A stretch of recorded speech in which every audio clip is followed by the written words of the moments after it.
Sebelum masuk ke dalam video, saya hanya ingin mengatakan kalau saya adalah mahasiswa Fakultas Hukum Universitas Muslim Indonesia dengan dosen pengampu Dr. Kasma F. Amin, SSMPD. Let's go, kita masuk ke dalam video. Assalamualaikum warahmatullahi wabarakatuh. Perkenalkan, nama saya Fadil Ananda Basalem dengan nomor induk mahasiswa 040 2025 0463. Pada video kali ini saya akan membahas materi terkait kenapa sih kita harus mempunyai skill berwacana dalam kehidupan sosial kita, terutama untuk anak-anak hukum. Baik, kita akan masuk ke dalam materi. Let's go. Bagi mahasiswa hukum, kemampuan berwacana itu bukan sekedar keterampilan tambahan doang, melainkan sebagai modal utama yang menentukan kualitas seorang calon profesional hukum. Dunia hukum adalah dunia yang penuh dengan debat, argumentasi, interpretasi pasal, pembuktian, dan penyusunan logika yang terstruktur. Semua itu hanya dapat dilakukan oleh seseorang yang memiliki kemampuan berwacana yang sangat baik. Dalam profesi hukum, baik sebagai advokat, jaksa, hakim, notaris, penyidik, konsultan hukum, maupun akademisi, setiap tindakan itu selalu melibatkan proses berargumen. Seorang advokat misalnya harus mampu menjelaskan duduk perkara, membela klien, dan membangun argumentasi yang kuat di persidangan. Jaksa harus mampu memformalisasikan dakwaan yang logis dan meyakinkan hakim. Semua rangkaian ini adalah bentuk wacana profesional yang membutuhkan komunikasi cerdas, jelas, dan terstruktur. Itulah sebabnya kenapa mahasiswa hukum itu wajib memiliki kemampuan berwacana yang baik.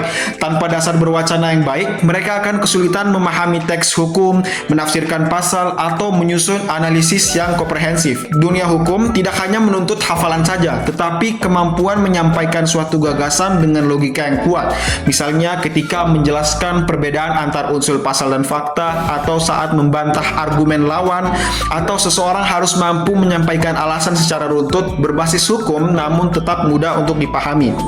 Nah, kemampuan berwacana juga menentukan bagaimana kualitas seorang mahasiswa saat berdiskusi di kelas, mengerjakan tugas analisis, atau mempresentasikan kasus. Seorang mahasiswa hukum yang pandai berwacana mampu memberikan argumen yang berbobot, memahami konteks, dan mengaitkannya dengan teori maupun praktek hukum. Skill berwacana itu memberikan kekuatan dalam kehidupan sosial dan profesional. Kemampuan menyampaikan pendapat dengan bahasa yang terstruktur, santun, dan logis itu membuat kita atau membuat seorang calon sarjana hukum terlihat tuh lebih percaya diri dan lebih berwibawa.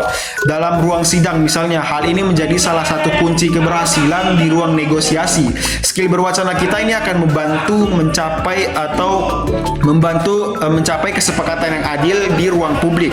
Kemampuan ini menjadikan mereka agen edukasi yang dapat meluruskan informasi hukum secara benar.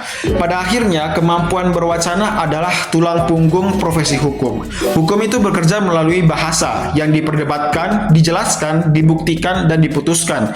Oleh karena itu, mahasiswa hukum yang menguasai skill berwacana ini memiliki keuntungan yang besar karena mereka itu lebih siap menghadapi tuntutan profesional, lebih matang dalam berargumen atau mengeluarkan pendapat atau melawan argumentasi dari orang, dan lebih mampu menjalankan peran sebagai penjaga keadilan. Itulah mengapa pentingnya kita mempunyai skill berargumentasi di depan ruang publik atau di kehidupan sosial, karena jika kita tidak pandai berbicara atau kita tidak pandai mengeluarkan pendapat kita akan lebih gampang untuk dijatuhkan oleh orang lain.